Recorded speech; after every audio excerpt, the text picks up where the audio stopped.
Après leur première victoire en championnat la semaine dernière à Afa, Porto Vecchio se devait d'obtenir un résultat à domicile face au Nebbio. Bien en place, ce début de rencontre était à mettre à l'actif des Porto-Vecchiais, sans toutefois se montrer dangereux, comme sur cette reprise de Xavier Monti ou sur cette tête d'Adrien Campitelli.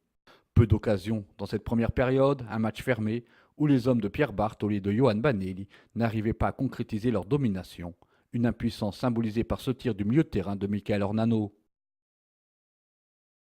Inexistant en première période, le Nebbio revenait sur le terrain avec d'autres intentions et se montrait plus menaçant, une domination qui allait se concrétiser sur ce tir contré de Jean-François Mikalev à l'heure de jeu.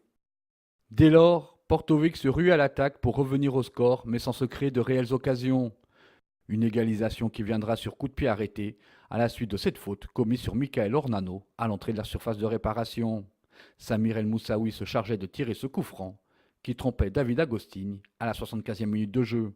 Alors que l'on s'acheminait vers un match nul, dans la dernière minute du temps réglementaire, Jean-François Canarelli trouvait Pascal Fiori, sa tête heurtait la barre transversale. À la retombée du ballon, Samir El Moussaoui inscrivait le but de la victoire. Une rencontre qui devra servir de référence dans l'optique du maintien, car malgré ses deuxièmes victoires consécutives, Porto Vecchio reste dans la zone rouge.